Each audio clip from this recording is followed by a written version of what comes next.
오늘 본문 말씀의 배경은 이렇습니다. 다니엘이 메대 제국의 서열 2위가 되었습니다. 황제 밑에 있는 사람이 된 것이죠. 메대 사람도 아니고 포로로 끌려온 유대인 출신인 다니엘이 승승장구하여 결국 제국의 서열 2위의 자리까지 올라가게 되었어요. 그러자 경쟁자들이 다니엘을 질투하게 되었습니다. 정치란 권력 싸움이죠. 메대 출신의 장관들과 총리들이 다니엘을 죽이고자 하였습니다. 그래서 다니엘을 뒷조사를 했어요. 부정부패가 있을 것이라고 생각했습니다. 그런데 아무리 캐고 캐도 깨끗한 겁니다. 부정부패로 엮어서 다니엘을 죽이려고 했는데 그것이 안 되니까 이번에는 다니엘의 신앙을 건드려서 다니엘을 끌어내리려는 계획을 세우게 됩니다. 지방관들과 총리들이 황제를 찾아갔습니다. 폐하, 나라가 이제 막 세워졌습니다. 나라가 혼란스럽습니다. 나라의 기강을 바로 세우셔야 합니다. 왕권 중심으로 나라를 세우셔야 폐하의 나라가 영구할 것입니다. 그래, 어떻게 하면 그렇게 할 수 있느냐? 폐하, 이 나라에는 다양한 종교가 있습니다. 자기 신들에게 기도하는 것을 멈추고 오직 폐하에게만 집중하도록 만드셔야 합니다. 앞으로 30일간 오직 폐하에게만 집중하게 하고 자기가 믿는 신에게 예배하거나 기도하는 자를 사자굴에 던져 넣으셔서 나라의 기강을 세워 주시옵소서. 그래서 왕이 명령을 내립니다. 좋은 생각이다. 앞으로 30일 동안 제국 내에 있는 모든 사람들은 자기가 섬기는 신에게 절대로 기도하지 말 것이며 나에게만 집중할 것이니라. 그렇지 않으면 내가 사자굴에 던져 넣으리라. 그런데 놀라운 일이 벌어졌죠. 다니엘이 이 모든 배경은 정치적 싸움이고 자기를 조준하고 있다는 것을 알고 있었습니다.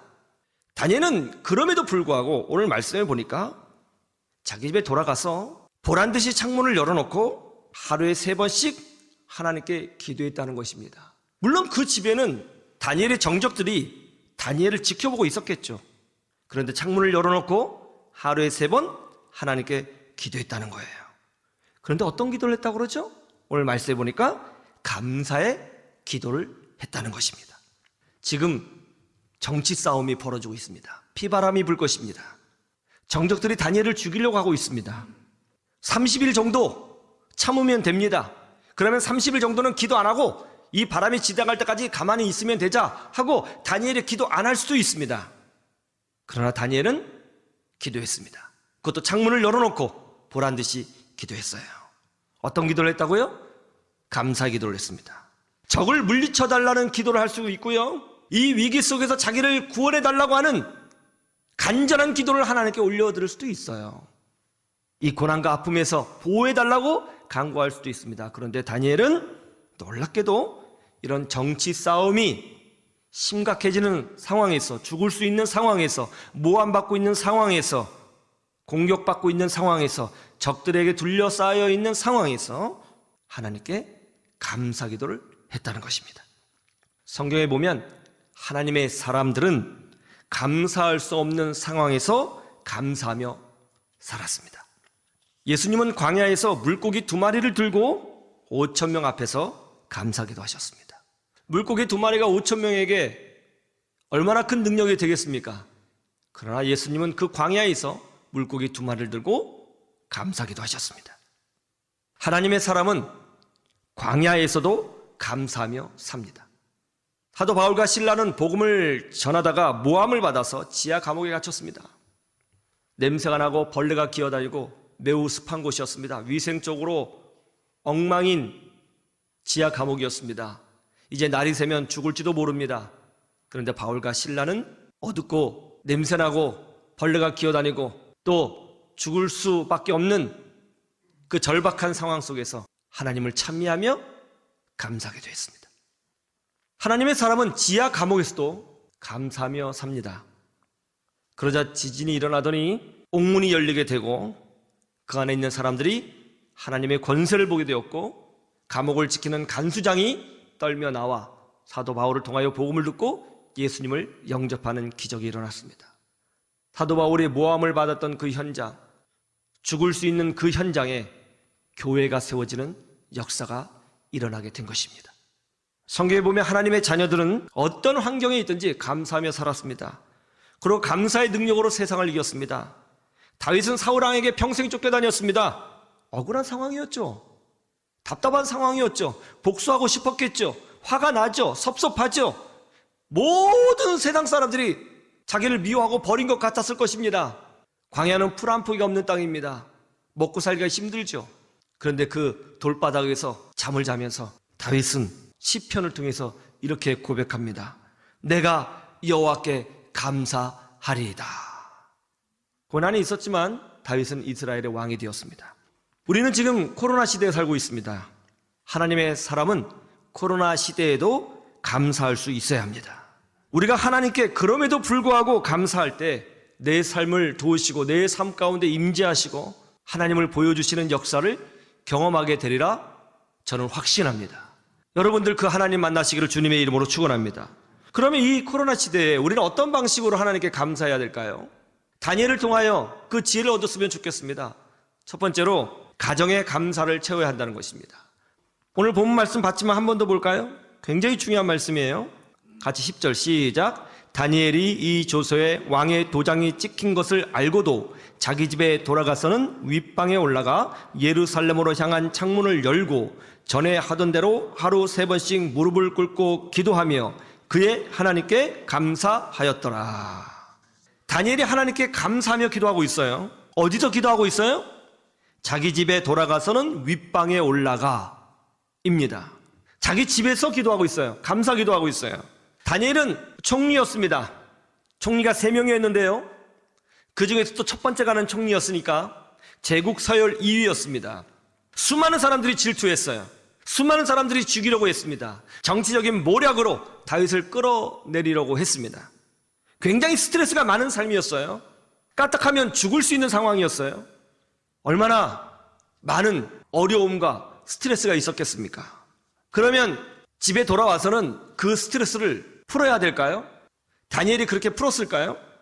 얼굴에 인상을 쓰고 아내를 불러서 자기의 속상함을 다 이야기하고 자녀들을 불러서는 야, 내가 지금 누구 때문에 고생하고 있는 줄 알아?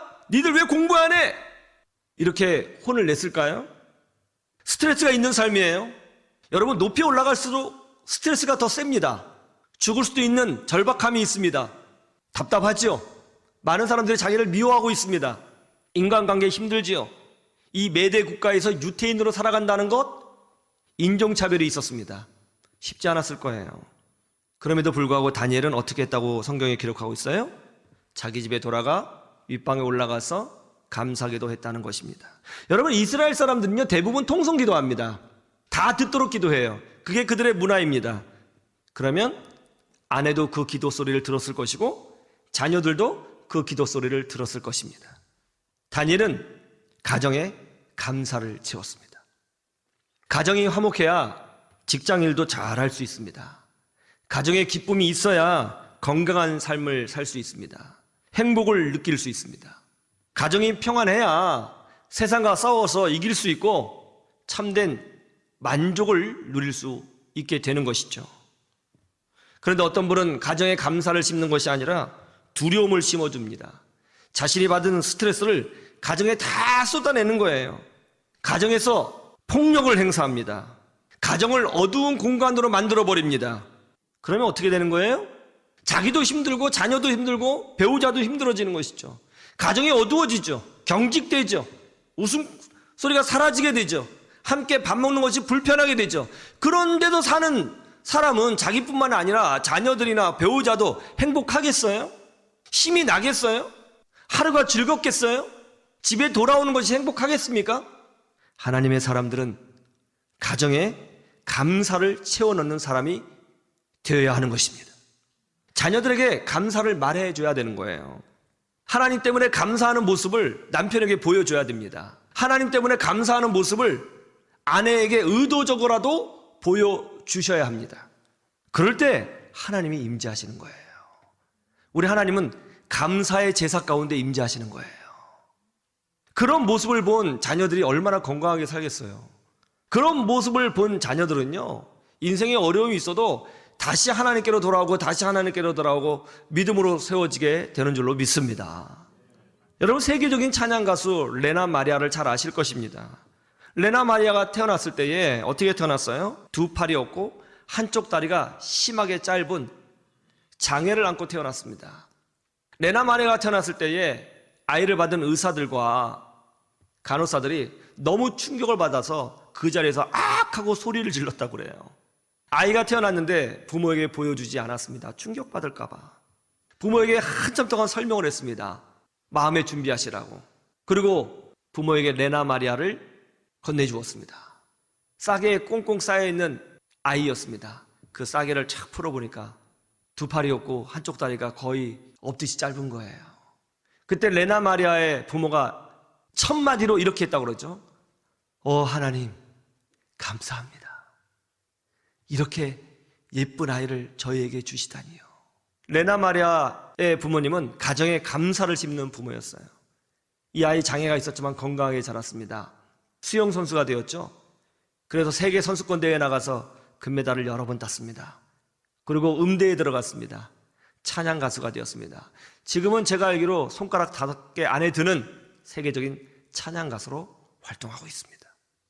여러분 가정에 감사를 채우시기를 주님의 이름으로 축원합니다.